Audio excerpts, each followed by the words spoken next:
தொலைக்காட்சி நேயர்களுக்கு வணக்கம். உலகம் இந்த வாரம் நிகழ்ச்சிக்கு உங்களை வரவேற்பவர் நான் ராஜகோபாலன் சத்யநாராயணன். முதலில் தலைப்புச் செய்திகளை பார்க்கலாம். பாதுகாப்பு உள்ளிட்ட பல்வேறு துறைகளில் இந்தியா, ஐக்கிய அரபு அமீரகம் இணைந்து செயல்படும். அமீரகம் மீதான தாக்குதலுக்கு பிரதமர் நரேந்திர மோடி கண்டனம். குஜராத்தில் அமைகிறது நாட்டின் முதல் அதிநவீன செமிகண்டக்டர் ஆலை.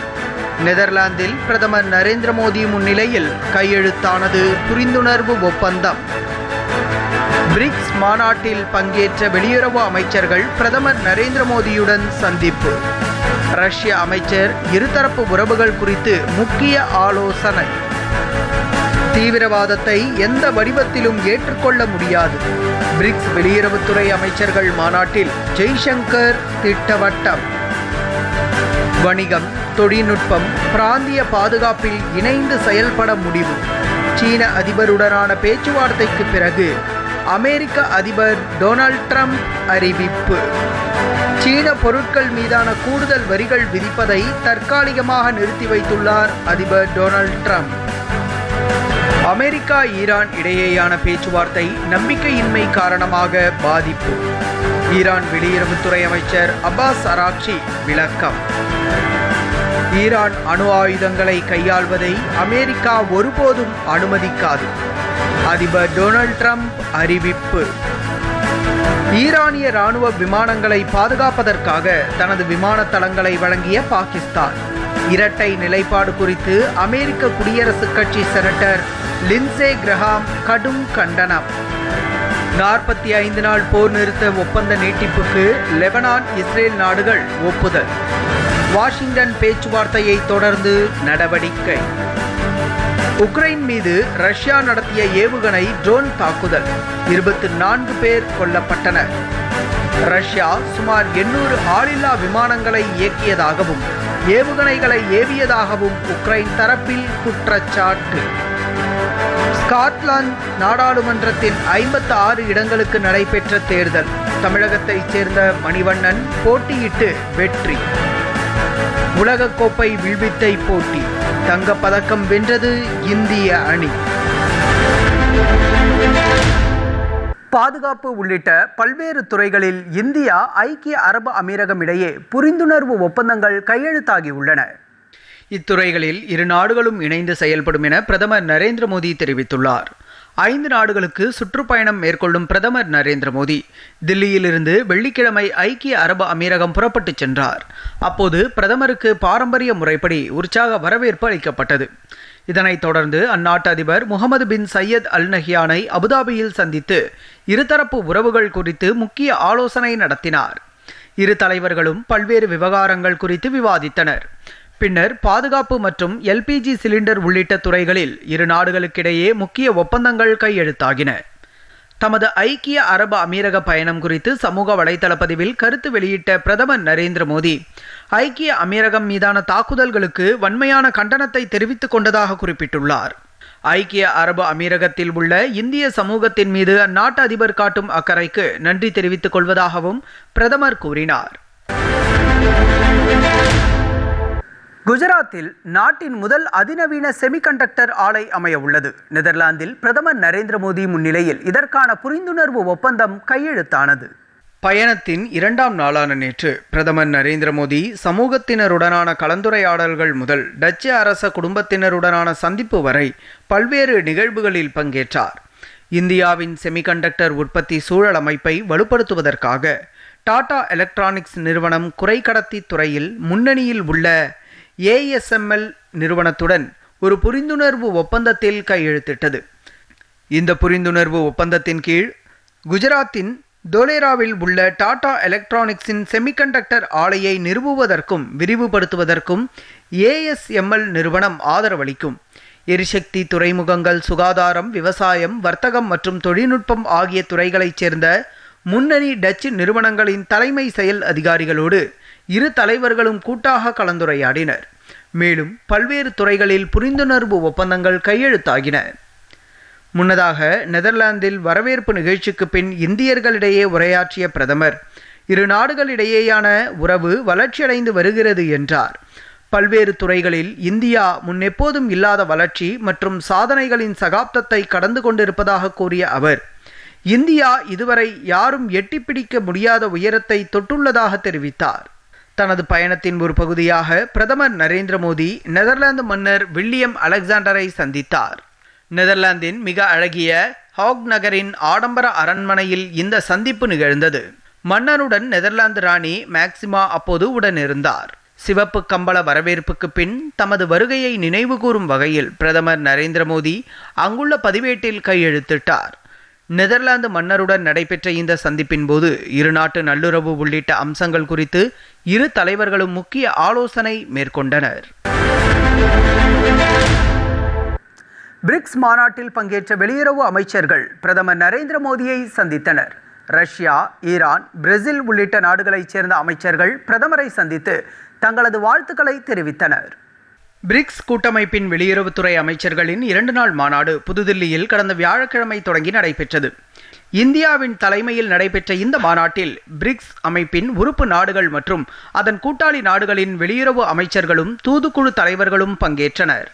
பிரேசில் வெளியுறவுத்துறை அமைச்சர் மௌரோ வியைரா, ரஷ்ய வெளியுறவுத்துறை அமைச்சர் செர்கே லாவ்ரோவ், ஈரான் வெளியுறவுத்துறை அமைச்சர் சையத் அப்பாஸ் அராக்ஷி, இந்தோனேஷிய வெளியுறவுத்துறை அமைச்சர் சுகியோனோ ஆகியோர் கலந்து கொண்டுள்ளனர். இவர்களுடன் மலேசிய வெளியுறவுத்துறை அமைச்சர் டத்தோ செரி உத்தாமா முகமது பின் ஹாஜி ஹசன், ஐக்கிய அரபு அமீரகத்தின் வெளியுறவுத்துறை இணையமைச்சர் கலிஃபா ஷாஹின் அல் மரார் மற்றும் தென்னாப்பிரிக்க வெளியுறவுத்துறை அமைச்சர் ரோனல் லமோலா உள்ளிட்ட உலகத் தலைவர்களும் இக்கூட்டத்தில் பங்கேற்றனர். பிரிக்ஸ் மாநாட்டில் பங்கேற்ற வெளியுறவு அமைச்சர்கள் பிரதமர் நரேந்திர மோடியை சந்தித்தனர்.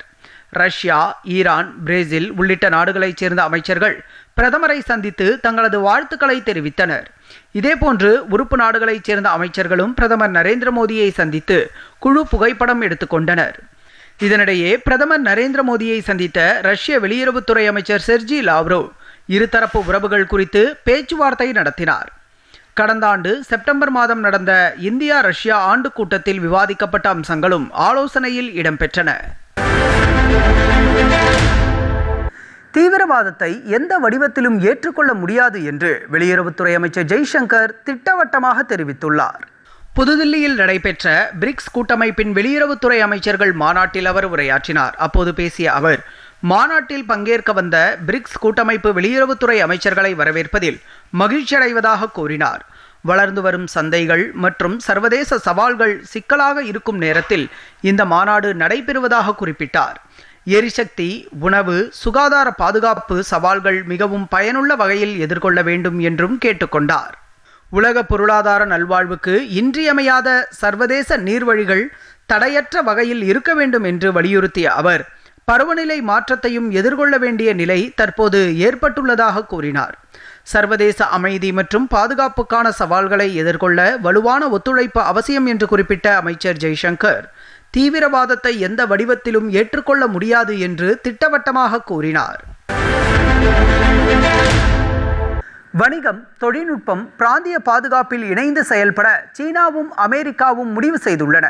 3 நாள் பயணமாக சீன தலைநகர் பெய்ஜிங் சென்ற அமெரிக்க அதிபர் டொனால்ட் ட்ரம்புக்கு பாரம்பரிய வழக்கப்படி உற்சாக வரவேற்பு அளிக்கப்பட்டது. இதனைத் தொடர்ந்து சீன அதிபர் ஷி ஜின்பிங்குடன் ட்ரம்ப் வரலாற்று சிறப்புமிக்க இருதரப்பு பேச்சுவார்த்தை நடத்தினார். அப்போது முக்கிய அம்சங்கள் விவாதிக்கப்பட்டன. குறிப்பாக வணிகம், தொழில்நுட்பம், பிராந்திய பாதுகாப்பு உள்ளிட்ட அம்சங்கள் விவாதிக்கப்பட்டன. பின்னர் இருவரும் கூட்டாக செய்தியாளர்களை சந்தித்தனர். அப்போது பேசிய சீன அதிபர், அமெரிக்காவும் சீனாவும் எதிரி நாடுகள் அல்ல என்றும் நட்பு நாடுகள் என்றும் குறிப்பிட்டார். இருதரப்பு உறவுகளை வலுப்படுத்துவதில் இரு நாடுகளும் அக்கறையோடு இருப்பதாக அவர் தெரிவித்தார். இதேபோன்று பேசிய ட்ரம்ப், முன்னெப்போதும் இல்லாத அளவுக்கு அமெரிக்கா சீனா இடையேயான உறவுகள் மேம்படும் என்று நம்பிக்கை தெரிவித்தார். வர்த்தகம், தொழில்நுட்பம் மற்றும் பிராந்திய பாதுகாப்பு தொடர்பான பதற்றங்களுக்கு மத்தியில் அமெரிக்க அதிபர் ட்ரம்பும் சீன அதிபர் ஷி ஜின்பிங்கும் பெய்ஜிங்கில் முக்கிய பேச்சுவார்த்தை நடத்தினர். இந்த சந்திப்பின் போது மோதலை தவிர்த்து பரஸ்பர ஒத்துழைப்புக்கு முக்கியத்துவம் அளிப்பதாக இரு தலைவர்களும் உறுதியளித்தனர். உலகளாவிய எரிசக்தியின் தடையற்ற ஓட்டத்தை உறுதி செய்யும் வகையில் ஹார்முஸ் நீரிணை தொடர்ந்து திறந்திருக்க வேண்டும் என்பதை இரு தரப்பும் ஒப்புக்கொண்டன. மேலும் சீன பொருட்கள் மீதான கூடுதல் வரிகளை விதிப்பதை அதிபர் டொனால்ட் ட்ரம்ப் தற்காலிகமாக நிறுத்தி வைத்துள்ளார். இதற்கு பதிலாக உலகளாவிய தொழில்நுட்ப உற்பத்திக்கு தேவையான அரிய தாதுக்களின் விநியோகத்தை கட்டுப்படுத்தப் போவதில்லை என்று சீனா ஒப்புக்கொண்டுள்ளது. மிக முக்கிய மைல்கல்லாக அமெரிக்க நிறுவனமான போயிங்கிடமிருந்து 200 விமானங்களை வாங்க சீனா ஒப்புக்கொண்டுள்ளது. அமெரிக்காவுக்கும் ஈரானுக்கும் இடையிலான போர் நிறுத்தம் தற்போது இக்கட்டான நிலையில் இருப்பதாக அமெரிக்க அதிபர் டொனால்ட் ட்ரம்ப் திட்டவட்டமாக தெரிவித்துள்ளார். அதிபரின் இந்த கருத்தை தொடர்ந்து உலகளாவிய எண்ணெய் சந்தைகள் கடுமையாக விலை உயர்ந்ததோடு இரு நாடுகளுக்கும் இடையிலான பதற்றங்கள் மேலும் தீவிரமடைந்தன. முன்னதாக ஈரானின் இந்த நிபந்தனைகளை முற்றிலும் ஏற்றுக்கொள்ள முடியாதவை என்று கூறி அதிபர் டொனால்ட் ட்ரம்ப் அவற்றை நிராகரித்தார். இதன் விளைவாக சர்வதேச சந்தையில் பிரெண்ட் கச்சா எண்ணெய் விலை 4% மேலாக உயர்ந்து ஒரு பீப்பாய் $105 மேல் சென்றது. இந்த மோதல் பதிவு செய்யப்பட்ட வரலாற்றிலேயே மிகப்பெரிய எரிசக்தி அதிர்ச்சியை தூண்டியுள்ளதாக அதிகாரிகள் குறிப்பிட்டுள்ளனர். ஹார்முஸ் நீரிணை முற்றுகை உடனடியாக முடிவுக்கு வந்தாலும் கூட உலகளாவிய எண்ணெய் சந்தைகள் முழுமையாக நிலை பெற 2027 ஆண்டு வரை ஆகலாம் என்றும் அவர்கள் கவலை தெரிவித்தனர்.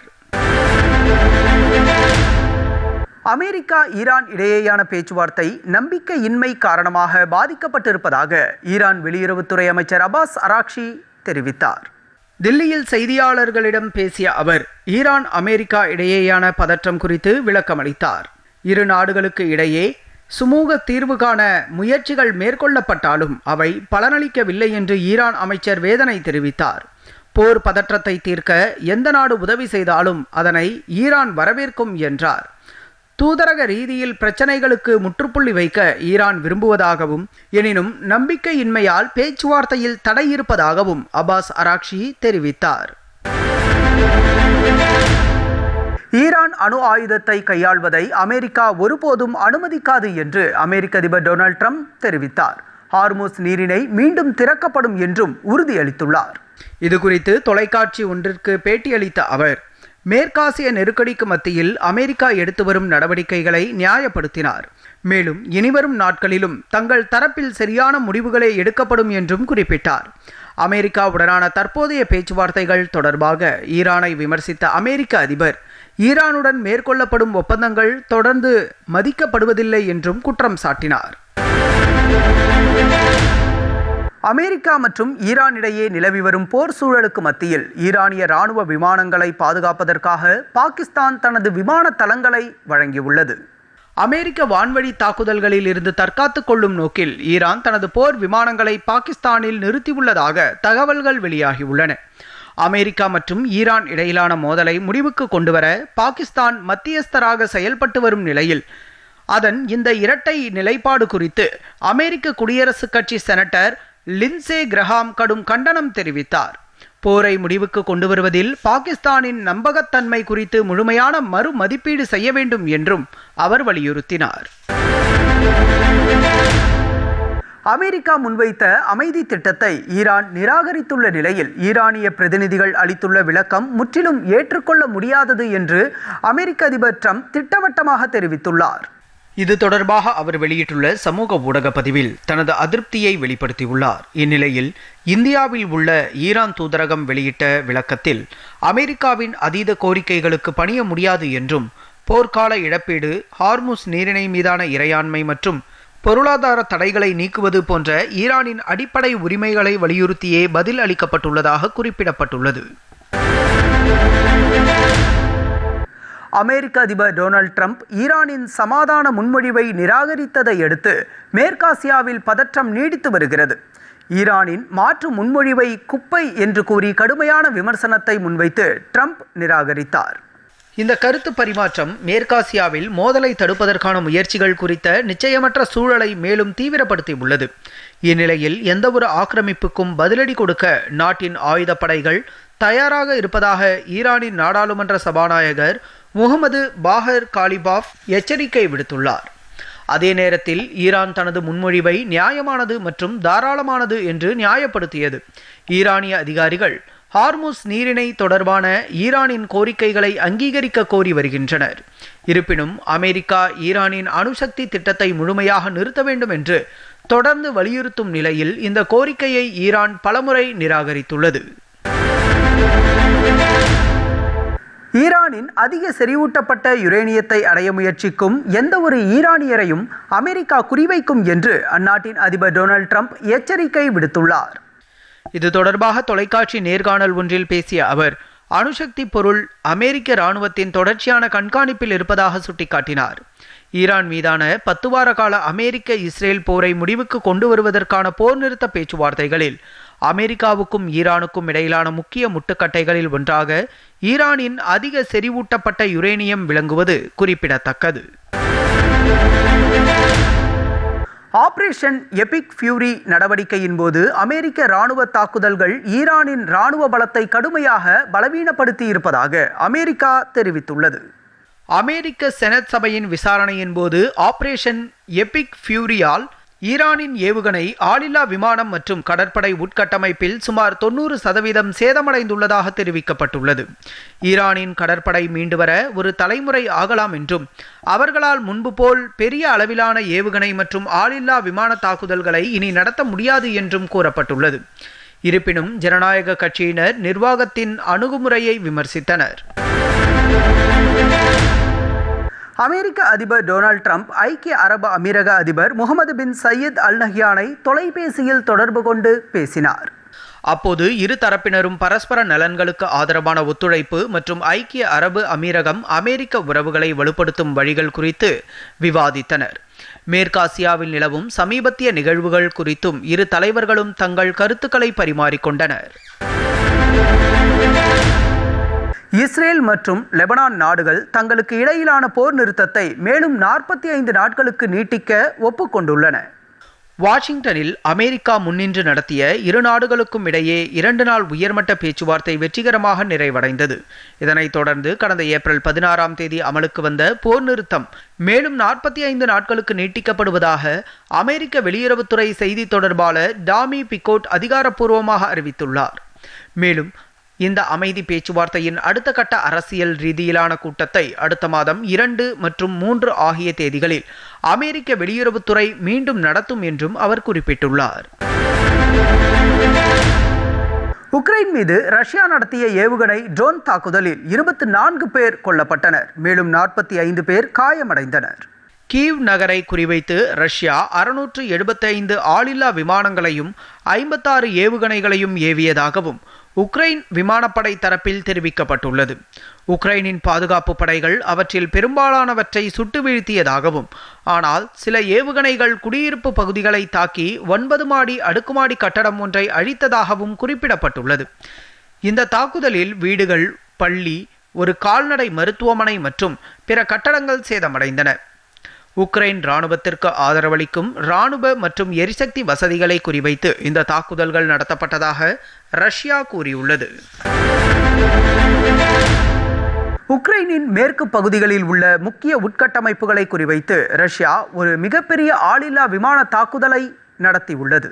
இந்த தாக்குதலில் குறைந்தது 6 பேர் கொல்லப்பட்டனர் மற்றும் ஏராளமானோர் காயமடைந்தனர். ரஷ்யா சுமார் 800 ஆளில்லா விமானங்களை இயக்கியதாகவும் அதனைத் தொடர்ந்து ஏவுகணைகளையும் ஏவி தாக்கியதாகவும் உக்ரைன் தரப்பில் தெரிவிக்கப்பட்டுள்ளது. அமெரிக்க அதிபர் சீனாவுக்கு பயணம் மேற்கொண்டிருந்த சூழலில் இந்த தாக்குதல் நடத்தப்பட்டது. இந்த தாக்குதலில் நேரம் தற்செயலானது அல்ல என்றும், இது உக்ரைன் மீது நடத்தப்பட்ட மிகப்பெரிய தாக்குதல்களில் ஒன்று என்றும் உக்ரைன் அதிபர் விளாடிமிர் ஜெலன்ஸ்கி தெரிவித்துள்ளார். ரஷ்ய தாக்குதல்கள் உக்ரைனின் ரயில்வே உட்கட்டமைப்பை மட்டும் 23 முறை தாக்கியுள்ளதாக உக்ரைன் அரசு தெரிவித்தது. இதனிடையே ரஷ்யாவின் இந்த தாக்குதல்களை வன்மையாக கண்டித்துள்ள ஹங்கேரி அந்நாட்டில் உள்ள ரஷ்ய தூதரை நேரில் வரவழைத்து கண்டனம் தெரிவித்துள்ளது. ஹங்கேரியின் இந்த நடவடிக்கையை உக்ரைன் அதிபர் ஜெலன்ஸ்கி பாராட்டியுள்ளார். ஈரானுடனான போரின் போது ஐக்கிய அரபு அமீரகத்திற்கு பயணம் மேற்கொண்ட இஸ்ரேல் பிரதமர் பென்யமின் நெத்தன்யாகு அதிபர் ஷேக் முகமது பின் சையத் அல் நஹ்யானுடன் பேச்சுவார்த்தை நடத்தினார். இது குறித்து நெத்தன்யாகுவின் அலுவலகம் வெளியிட்டுள்ள அறிக்கையில், இந்த சந்திப்பு இஸ்ரேலுக்கும் ஐக்கிய அரபு அமீரகத்திற்கும் இடையிலான உறவுகளில் ஒரு வரலாற்று சிறப்புமிக்க திருப்புமுனைக்கு வழிவகுத்துள்ளதாக தெரிவிக்கப்பட்டுள்ளது. இருப்பினும் இஸ்ரேலிய பிரதமரின் பயணம் குறித்த செய்திகளை ஐக்கிய அரபு அமீரகம் மறுத்துள்ளது. இது தொடர்பாக ஐக்கிய அரபு அமீரக வெளியுறவு அமைச்சகம் வெளியிட்டுள்ள சமூக ஊடக பதிவு ஒன்றில், பிரதமரின் பயணம் குறித்த செய்திகள் பொய்யானவை என்றும் ரகசிய சந்திப்புகளோ அல்லது அதிகாரமற்ற ஏற்பாடுகளோ எதுவும் நடைபெறவில்லை என்றும் கூறப்பட்டுள்ளது. இந்த செய்திகளுக்கு கடும் கண்டனம் தெரிவித்த ஈரான் வளைகுடா நாடுகள் இஸ்ரேலுடன் ஒத்துழைக்க வேண்டாம் என்று எச்சரிக்கை விடுத்துள்ளது. மேலும் ஈரானுக்கு எதிராக இஸ்ரேலுக்கு உதவும் நாடுகள் கடும் விளைவுகளை சந்திக்க நேரிடும் என்றும் கூறப்பட்டுள்ளது. இந்தியா டிரினிடாட் டொபாகோ இடையே வெளியுறவு அமைச்சர் ஜெய்சங்கர் பயணத்தின் போது 8 புரிந்துணர்வு ஒப்பந்தங்கள் மேற்கொள்ளப்பட்டன. 9 நாள் பயணமாக கரிபியன் நாடுகளான ஜமைக்கா, சுரினாம், டிரினிடாட் டொபாகோவுக்கு அமைச்சர் ஜெய்சங்கர் பயணம் மேற்கொண்டார். இது குறித்து இந்திய வெளியுறவு அமைச்சகம் வெளியிட்ட செய்திக்குறிப்பில் 2 நாள் பயணமாக டிரினிடாட் டொபாகோவுக்கு சென்ற அமைச்சர் ஜெய்சங்கர் அந்நாட்டு பிரதமர் கம்லா பெர்சாத் பிசேசரை சந்தித்ததாக தெரிவிக்கப்பட்டுள்ளது. அப்போது இருதரப்பு இடையே பல்வேறு துறைகளில் ஒத்துழைப்பு நிலவுவது குறித்தும் புதிதாக எந்தெந்த துறைகளில் ஒத்துழைப்பை ஏற்படுத்துவது என்பது தொடர்பாகவும் இருவரும் விவாதித்தனர். இரு நாடுகளுக்கும் இடையே சுற்றுலாத்துறை இந்தியாவிலிருந்து அந்நாட்டுக்கு சென்று முதல் முறையாக இந்திய ஒப்பந்த தொழிலாளர்கள் தங்கிய நெல்சன் தீவின் உட்கட்டமைப்பை மேம்படுத்துதல் உட்பட 8 புரிந்துணர்வு ஒப்பந்தங்கள் மேற்கொள்ளப்பட்டன. கணிதம் மற்றும் அறிவியல் குறித்த பரிமாண கண்ணோட்டத்தில் இருந்து விலகி இந்தியாவின் பங்களிப்புகளை அங்கீகரிக்கும் வகையில் வரலாற்றை ஜனநாயகப்படுத்தும் ஒரு கண்ணோட்டத்தை நோக்கி நகர வேண்டும் என்று வெளியுறவுத்துறை அமைச்சர் ஜெய்சங்கர் வலியுறுத்தியுள்ளார். நியூயார்க்கில் ஐநா தலைமையகத்தில் நடைபெற்ற கணிதத்துறைக்கு இந்தியாவின் பங்களிப்பு குறித்த கண்காட்சியை தொடங்கி வைத்த அவர் 3ஆம் நூற்றாண்டில் இந்தியாவில் உருவாக்கப்பட்ட இரும முறையை சுட்டிக்காட்டினார். அந்த அடித்தளத்தில்தான் தற்போது டிஜிட்டல் யுகமும் செயற்கை நுண்ணறிவை நோக்கிய பயணமும் அமைந்துள்ளதாக அவர் குறிப்பிட்டார். கணிதத்தின் பரவல் உலகளாவிய நன்மைக்கு உதவியுள்ளதாக அமைச்சர் குறிப்பிட்டார். தில்லியில் வெளியுறவுத்துறை அமைச்சர் ஜெய்சங்கர் தென்னாப்பிரிக்க வெளியுறவுத்துறை அமைச்சர் ரொனால்ட் லமோலாவுடன் பேச்சுவார்த்தை நடத்தினார். இது தொடர்பாக அமைச்சர் ஜெய்சங்கர் வெளியிட்டுள்ள சமூக ஊடக பதிவில் இருதரப்பு உறவுகளை தீவிரப்படுத்த வேண்டியதன் அவசியத்தை இருதரப்பினரும் ஒப்புக்கொண்டதாக குறிப்பிட்டுள்ளார். இந்தியா தென்னாப்பிரிக்கா உறவின் பல்வேறு அம்சங்கள் குறித்து ஆய்வு செய்ததாகவும் பரஸ்பர நலன் சார்ந்த முக்கிய பலதரப்பு பிரச்சினைகள் குறித்து விவாதித்ததாகவும் கூறியுள்ளார். இதேபோல தென்னாப்பிரிக்க குழுவினருக்கு உரிய வரவேற்பளித்த இந்தியாவிற்கு ரொனால்ட் லமோலா நன்றி கூறியுள்ளார். இது தொடர்பாக வெளியிடப்பட்டுள்ள சமூக ஊடக பதிவில் பிரிக்ஸ் வெளியுறவு அமைச்சர்கள் கூட்டத்தின் மூலம் சர்வதேச உரையாடலை ஊக்குவிப்பதற்கான இந்தியாவின் முயற்சிகளுக்கு பாராட்டுகளை தெரிவித்துள்ளார். ஸ்காட்லாந்து நாடாளுமன்ற உறுப்பினராக இந்திய வம்சாவளியைச் சேர்ந்த கியூ மணிவண்ணன் என்ற 3ஆம் பாலினத்தவர் தேர்வு செய்யப்பட்டார். குறுகிய கால விசாக்கள் மற்றும் காலவரையறையின்றி தங்கும் அனுமதி உள்ளவர்கள் ஸ்காட்லாந்து நாடாளுமன்ற தேர்தலில் போட்டியிடுவதற்கான தடை விலக்கப்பட்ட நிலையில் தமிழகத்தை சேர்ந்த மணிவண்ணன் தேர்தலில் போட்டியிட்டு வெற்றி பெற்றார். இது குறித்து அவர் கூறுகையில், ஒரு மாற்று பாலின தமிழ் குடியேறியாக எடின்பர்கில் உள்ள ஹோலிரூடிற்கு அதிக முக்கியத்துவம் அளிக்கும் திட்டங்களை கொண்டுவர முயற்சிப்பேன் என்று வாக்குறுதி அளித்தார். விகிதாச்சார பிரதிநிதித்துவத்தின் அடிப்படையில் ஸ்காட்லாந்து நாடாளுமன்றத்தின் 56 இடங்களுக்கு நடைபெற்ற தேர்தலில் போட்டியிட்ட மணிவண்ணனின் பிரச்சாரத்துக்காக 2 லட்சம் ரூபாய் நிதி திரட்டப்பட்டது குறிப்பிடத்தக்கது. ஏமனின் சர்வதேச அங்கீகாரம் பெற்ற அரசும் ஹவுதி குழுவும் ஜோர்டனில் ஐக்கிய நாடுகள் சபையின் ஆதரவோடு ஒரு முக்கிய ஒப்பந்தத்தில் கையெழுத்திட்டன. இந்த ஒப்பந்தத்தின்படி 1600க்கும் மேற்பட்ட கைதிகள் பரிமாறிக்கொள்ளப்பட உள்ளனர். இது கடந்த 2014 ஏமனில் உள்நாட்டு போர் தொடங்கியதிலிருந்து நடைபெறும் மிகப்பெரிய கைதிகள் பரிமாற்ற நிகழ்வாகும்.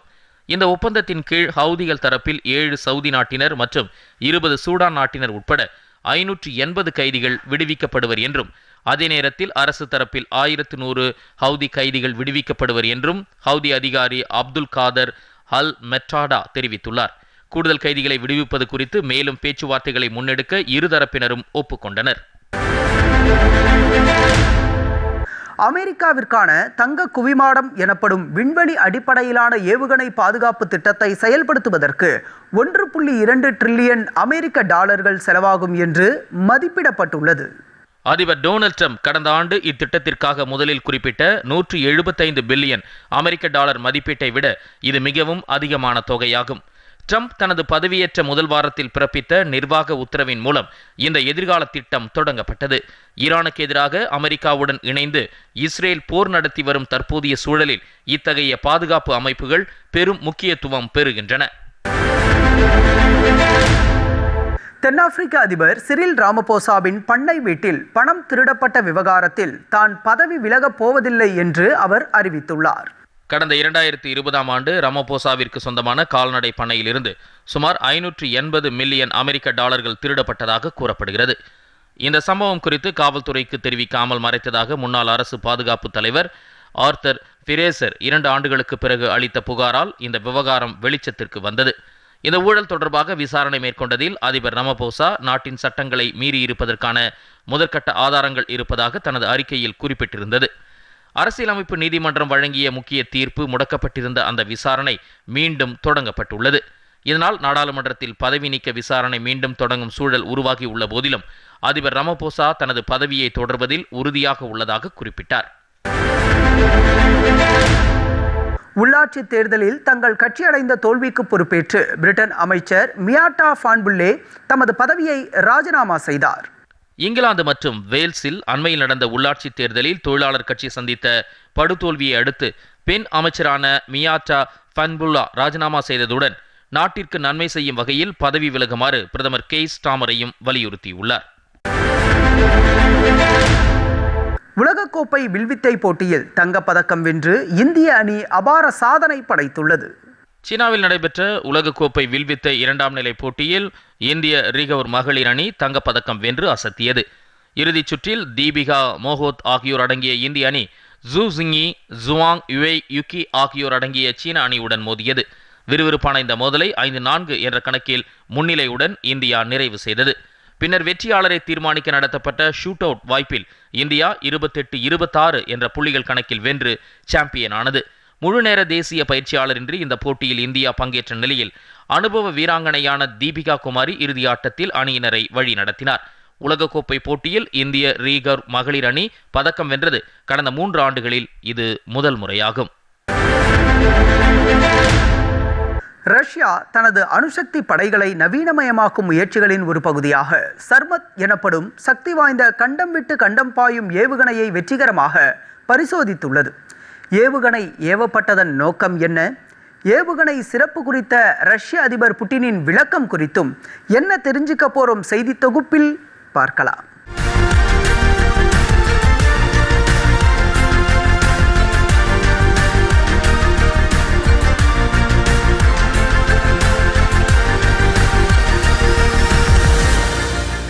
சர்மத் எனப்படும் சக்தி வாய்ந்த கண்டம் விட்டு கண்டம் பாயும் ஏவுகணையை ரஷ்யா வெற்றிகரமாக பரிசோதித்துள்ளது. இந்த ஏவுகணை இலக்குகளை அழிப்பதை உறுதி செய்வதற்கும் முக்கிய தடுப்பு பிரச்சனைகளை தீர்ப்பதற்கும் தரைவழி அணுசக்தி படைகளின் போர் திறன்களை கணிசமாக அதிகரிக்கும் திறன் கொண்டவை. சோதனையை தொடர்ந்து உரையாற்றிய புட்டின், இந்த ஏவுகணை உலகின் மிகவும் சக்தி வாய்ந்த ஆயுதம் என்றும் இதன் வெடித்திறன் மேற்கத்திய நாடுகளின் ஏவுகணைகளை விட 4 மடங்கு அதிகம் என்றும் குறிப்பிட்டார். சுமார் 35,000 கிலோமீட்டர் தொலைவு வரை பாயும் திறன் கொண்ட இந்த ஏவுகணை தற்போதுள்ள மற்றும் எதிர்கால ஏவுகணை எதிர்ப்பு அமைப்புகளை ஊடுருவிச் செல்லும் வல்லமை கொண்டது. மேலும் 200 டன் எடை கொண்ட இந்த ஏவுகணை ஒரே நேரத்தில் 10க்கும் மேற்பட்ட அணு ஆயுதங்களை சுமந்து செல்லும். சர்மத் கண்டம் விட்டு கண்டம் பாயும் ஏவுகணையின் வெற்றிகரமான சோதனைக்காக ரஷ்ய இராணுவத்திற்கு அந்நாட்டு அதிபர் புட்டின் வாழ்த்து தெரிவித்திருந்தார். உலகளாவிய பாதுகாப்பு மற்றும் அணுசக்தி நவீனமயமாக்கலில் இந்த ஏவுகணை முக்கிய பங்கு வகிக்கிறது. அடுத்த ஆண்டு இறுதிக்குள் இது முழுமையான இராணுவ பயன்பாட்டிற்கு வரும் என்றும் எதிர்பார்க்கப்படுகிறது. இத்துடன் நிறைவடைந்தது உலகம் இந்த வாரம் செய்தி தொகுப்பு. மீண்டும் சந்திக்கலாம் மற்றும் ஒரு நிகழ்ச்சியில்.